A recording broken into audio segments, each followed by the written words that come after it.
Hi guys! Welcome to aking YouTube channel at Rexmon Monares Vlog. So for this video guys is nandito kami sa bali malapit na kasi yung wedding namin guys. Itong dalawa naming baby loves ko. Hello yung baby loves mo.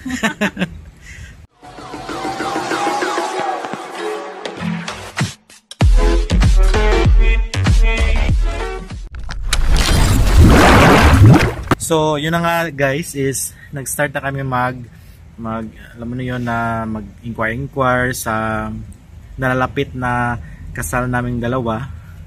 Mukha daw sa excited. So, nandito na kami guys sa venue. So, mag-inquire na kami guys kasi nung una is nag-start na kami nag-inquire or simula na kami mag-inquire last week. Doon kami nag-inquire sa simbahan.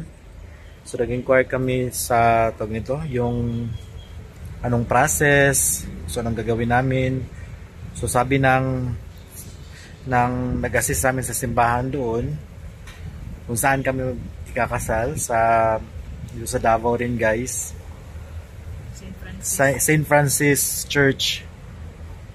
So nag-inquire kami doon kung anong process. So based sa sinabi ng nag-assist namin doon sa office nila, so kailangan muna daw namin i-interview. So i-interview guys, interviewin muna kami, tapos every Wednesday ang interview. Every Wednesday ang interview guys. So after that, tapos may mga instruction, ganito ganyan. So interview muna namin ang gagawin yan every Wednesday sa simbahan na iyon. Tapos next is dito namin kami sa event, sa venue. So unti-unti na kami nag-i-inquire guys para step by step ba. Tapos after nyan, kuha naman yung iba na naman. Kasi naglista na kasi kami guys ng yung mga mga ring bearer, tapos entourage, weddings, anong tawag yan?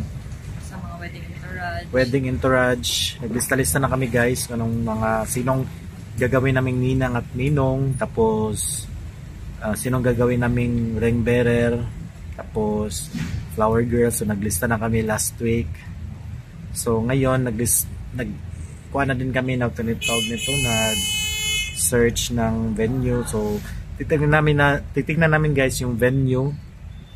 Okay ba yung venue? Mas maganda kasi na at least tingnan yung venue before at least mas iba kasi yun guys yung ano tawag niya? Mas prepared. Yung expected ano tawag yan? Yung expect unexpected. Hindi yung kuan talaga yung exact location talaga. Kung iba naman kasi yung picture na pinopost nila, malay mo pangit. Maganda yung picture pero expectation versus reality. So mas maganda talaga na tignan yung venue para at least sigurado talagang okay yung venue. So naghintay muna kami dito guys sa venue kasi yung mag-assist sa amin is papunta pa lang alas 3 to alas 4 daw. So dito muna kami naghintay. So ano, excited ka na ba? Kumusta mo? Excited ka na sa kasal? Ha? Excited na? Ikaw? Oo, excited sapagkat ito ay once in a lifetime. Once lang kasi kakasal yung tao. So balikuan guys ang nito October 2025 guys. So ilang buwan na lang. So matagal pa naman guys, pero at least paunti-unti nagse-set up na kami yung mga, syempre hindi din madaling sa kasal din guys kasi maraming mga pagdadaan ng mga proseso, marami guys, hindi siya basta-basta talaga.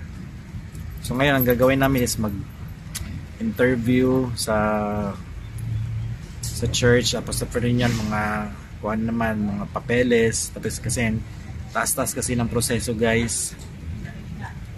So yun na nga guys, na-share lang namin is malapit na guys, anong petsa na ngayon, March, mag-April na, so ilang buwan na lang. Tapos ngayong April kuha na din kami guys ganito.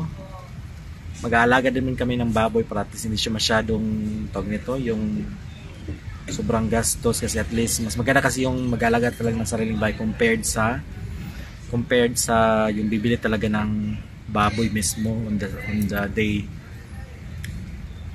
So ano pa bang yun lang naman, di ba? Wala naman tayong sa venue. Next week sa yung sa entourage. Ha? Yung sa entourage. Sa yung entourage? Mga damit ng mga abay. Yung mga damit ng mga abay guys, yun naman yung plan.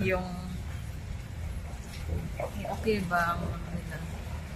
Yung damit ng mga abay. Tapos yung mag-inquire pa kami guys noon. Tapos yan yung, kasi every week kami nagpa-process paunti-unti. Kasi mahaba-haba yung proseso ng wedding plan guys. Hindi siya basta-basta talaga, hindi siya yung lang isang bagay lang ganun, mabilis, marami siyang process. Hindi siya basta-basta. So step by step din kami guys. Step by step ka, sumakses ka. So next week, tapos yung entourage, ano pa ba? Next, entourage, tapos yung sa mga souvenir, sa souvenir, nag-research pa kami guys, souvenir. Tapos ayun na nga guys, yung update niyo guys. I hope, I pray, especially sana everything will be smooth, step by step, in God's will. So ayun na nga guys, yun lang yung live updates namin guys. So ano pa masasabi mo? Excited ka na? Ha? Excited ka na? Excited. Sobrang siyang excited ba? Ano mo ka na excited? Bukas na, Charla. Kung mayroon tayong sanang budget, no problem. Yung manalo tayo sa loto. Hindi yan madali guys ang papakasal. So kailangan talaga mag-ipon muna. Ipon. Ganun talaga ang kuha ni Jim. Hindi basta-basta. So yun nga guys, yun yung update namin guys. So ipapakita namin later yung venue. So for more updates guys, so i-upload ko yung mga updates namin guys regarding sa kasal namin soon at mga process. So yun nga guys, at for more videos, don't forget guys to like, share, and subscribe sa aking YouTube channel at Rexmon Manales Vlog. Bye guys!